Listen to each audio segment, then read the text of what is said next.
যদি আর এরকম মোটামুটি মাস দুয়েক চলে তাহলে এই বৈষম্য বিরোধী ছাত্র আন্দোলন অস্তিত্ব হারাবে। বাংলাদেশের বিভিন্ন জায়গায় মারধর চলছে, বিভিন্নভাবে এদেরকে লাঞ্ছিত করা হচ্ছে, নিজেরা ঝগড়া মারামারিতে লিপ্ত হচ্ছে। আর ফাইনালি স্ক্রিনের এক অংশে আপনারা যে ভিডিও দৃশ্য দেখছেন, এটা হচ্ছে রূপায়ণ ট্রেড সেন্টারে আপনার বৈষম্য বিরোধী কার্যালয়ের যে কেন্দ্রীয় অফিস, সেখানে তালামাইরা অফিস খালি রেখা, এখানে কেউই নাই। এখানে এই মুহূর্তে সবাই পালাইছে, অথবা তারা অফিস থেকে অনাকাঙ্ক্ষিত আরেকটা ঝামেলাকে এড়ানোর জন্য সরে গেছে। কালের কণ্ঠের গণমাধ্যমে যখন আমরা এই ফিচারটা দেখছি, তখন বাহিরে আবার ছাত্রদের একটা অংশ অবস্থানরত। কেন? আপনারা জানেন যে গেল 2 দিন আগে যাত্রাবাড়িতে একটা মতবিনিময় সভাকে কেন্দ্র করে যেই ঘটনা গতকালকে ঘটেছে, 7 জন সমন্বয়ক ছাত্র মানে যারা আছেন এদের সাথে কানেক্টেড, এই কেন্দ্রীয় কার্যালয়ে 2 গ্রুপের মারামারির পরে ঢাকা মেডিকেলে তারা চিকিৎসা নিচ্ছেন। তাদের বক্তব্য যে একজন ছাত্র যে মার খাইছে তার মাথাতে বুলেট আছে, পুরো শরীরে ছর্রাগুলি আছে, তারপরেও এই কেন্দ্রীয় কার্যালয়ের মধ্যে আসার পরে তাদেরকে ট্যাগ দিয়া ছাত্রলীগ, ছাত্রদল, আওয়ামী লীগ, যুবলীগ ট্যাগ দিয়া তাদেরকে মারধর করা হয়েছে। খুবই আশঙ্কাজনক অবস্থায় তারা চিকিৎসাধীন আছেন এবং ঢাকা মেডিকেল কলেজের সামনে তারা পরবর্তী সময়ে প্রেস ব্রিফিং করে তারা বলছেন যে এই সমন্বয়করা যারা মানে বৈষম্য বিরোধীর এখন যারা নেতৃত্ব দিচ্ছেন, তাদেরকেও যদি প্রয়োজন হয় এই নতুন বাংলায় টেনে হিচড়ে নামানো হবে শেখ হাসিনার সরকারের মতন। আপনি বিষয়গুলোকে বুঝতে পারতেছেন যেগুলো কোন দিকে যাচ্ছে? হাসনাত আসলেন, ছাত্রদের সাথে কথা বললেন তিনি অধিকতর কথা বলা। এখন বিষয়গুলো হচ্ছে কি, যার যার ধান্দায় সে চলে গেছে আমার কাছে মনে হচ্ছে। শুধুমাত্র বক্তব্য দেওয়া না, আপনি ডক্টর ইউনূস সাহেবের সর্বশেষ সাক্ষাৎকারটা শুনছেন?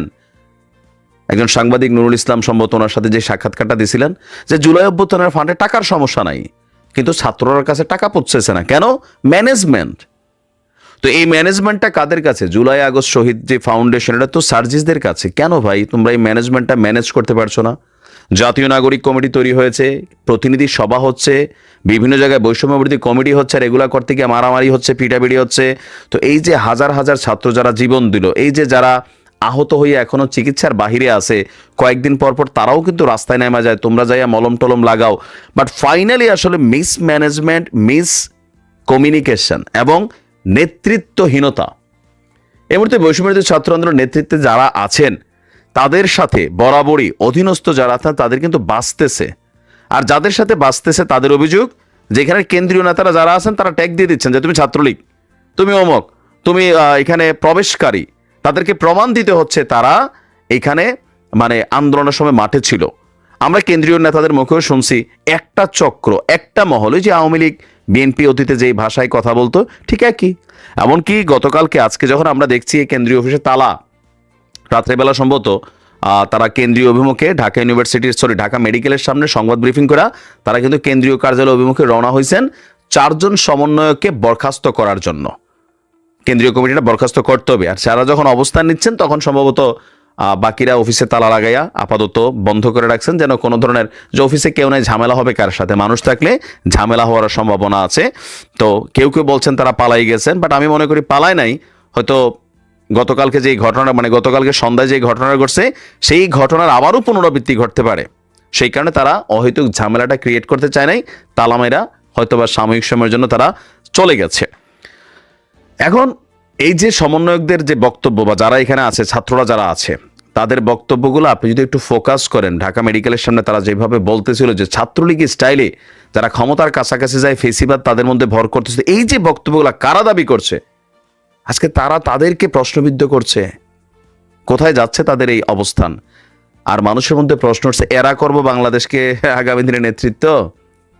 জুম্মায় 8 দিনও হয় নাই, মানে এরা একের বিরুদ্ধে খালি মামলা টামলা হচ্ছে না আর কি, পুলিশও চুপচাপ রং তামাশা দেখে। এগুলা খুব শনিটাই কানবে কপালে।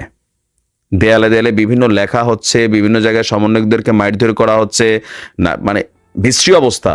গোছাইতে হবে ভাই। যে কোনো জিনিস অর্জন করা সোজা, এটাকে ব্যালেন্স করা কঠিন। নিশ্চয় যারা কেন্দ্রীয় কমিটি আছে তারা নিজেদের মধ্যে এটাকে সমাধান করে নেবে, অথবা এটা মামলার দিকে যাবে। বাট এগুলো মানুষ পছন্দ করছে না। ভালো থাকবে।